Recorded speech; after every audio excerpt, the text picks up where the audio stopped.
Masterminds, we're doing a medium reading. So a medium, meaning Cheryl Phillips, she talks to my daughter. She talks to the other side.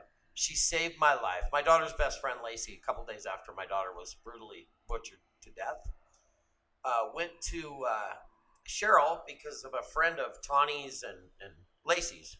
So Lacey goes to this medium, and I never believed in that shit. I was like, come on, man.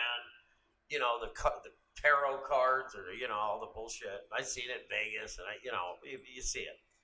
But it just wasn't for me, especially, after losing my little girl a week prior or whatever it was. And, body's in shock, and I'm like, no, I don't want to hear it, Yeah, you wasn't ready. No, you got to hear this, Daddy Casey, please, Lacey says. So she starts playing it at my sister's house, this recording of Cheryl. She says, long story short, she's like T. There's a T associated with long, flowing blonde hair. She hasn't been gone long. Do you know her dad? Do you talk to her dad? You need to tell her dad that she only felt two. And then there was angels, then there was grandma.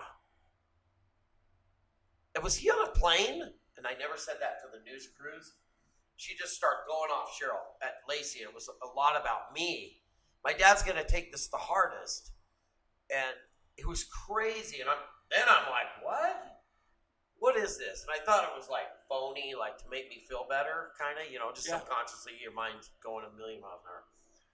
Anyway, long story short, I went to Cheryl with Dana, my daughter's mom. We sit down, and Cheryl was then at like some beauty parlor or hair place out in West Jordan. So Dana and I met there, and we walked in, and all of a sudden, and I called my daughter Ladybug from the day she was born. She came out of C-section, my mama's belly. I was live on the radio actually at K-Bear, but with Mick and Alan, and I'm like, there is there 10 fingers, 10 toes? Look, it's a lady, it's a bug, it's a ladybug, and I've always called her Ladybug. So Dana and I go to meet Cheryl, this first time, and I'm like, I didn't know what to think. I'm like, you know what? Whatever. I'm grabbing my ass, you guys. I'm never religious. I didn't know. I'm never spiritual, like Julia's, helped me with and saved my life too. This girl right here, my best friend. So we go in, and Dana and I are sitting there. And I remember I was on this side, Dana's on this side, and I know on the first recording, started to back up a little bit, there was a lot of sunflowers. There was ladybugs. It's the validation. And I'm like shitting going, how's she know about ladybugs? I'm thinking, Google. That lady's Googling shit. No, it wasn't. So Dana and I go, and all of a sudden there's sunflowers between us. There's a lot of love, and there's ladybugs, and she's saying different things to us to validate. Tawny's validating to us, from the other side. Yeah. And it's shit that nobody would know. Nobody. And we're both like crying, me and Dana were like, oh my God. What the fuck? What is this? What is this? Did Lacey tell? Anyway, I sent people to her, and they tested her, and they're shit. And I went back to her and with a friend of mine, Kyle, and then I went a third time by myself, and I had, going through a rough time, and that dog, Handsome, that my dog, I still have him. He's a Labrador, boxer. The Tawny talked me into, wouldn't let up on it. I had to have that dog. I said, I don't need a dog. I can barely wipe my ass. I don't need a dog. You need to have this dog, Dad. And he was, no shit, saved my life. I've cried on him, but everything. He's been my therapist. Now it's her dog. That's I didn't know you took him for a walk, and they love you more. Anyway, I go to Cheryl. Well, the day before I went to Cheryl, I was having a bad time, and I was trying to exit, but I didn't want to do it.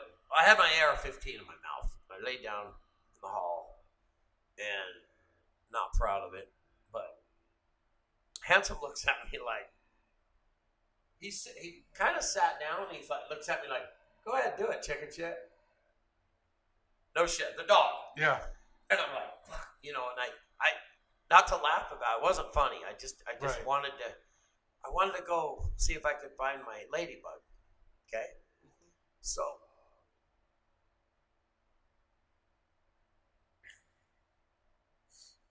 It's okay. Take your time. So I go to Cheryl. I didn't know her very well at all. I just, I went twice before, I think. And I thought, how do you know all this? And, I'm thinking this in my head. Million things go through your head. God, you're thinking, God, where's my little girl? Where's my little girl? I lost my dad when I was 6. My mom, I lost all these people, and I really thought, oh, it was old age, whatever. You let it go. My little girl, she didn't deserve that. Get stabbed 46 fucking times. What the hell, man? No. What is going on? Why are we on this big rock? All of a sudden shit starts. So anyway, I go to Cheryl day after my little escapade, babe. I said, here's your $100 for an hour. I had my AR-15 in my mouth yesterday. I hope this isn't bullshit. I want you to tell. She goes, here's your $100 back. You do that, you'll never see your daughter. Sit down. Damn. Good job. Holy shit, I got my ass handed to me. Up one side, down the other. Oh, for over an hour. She goes to the black. You'll never see her. I have an uncle who did that. Committed suicide, and I can't even communicate with him. She starts in with, things that are tiny, and holy shit, did we get close? You know what? I just talked to her today. I love you, Cheryl. I love you too. We're family. She saved my life.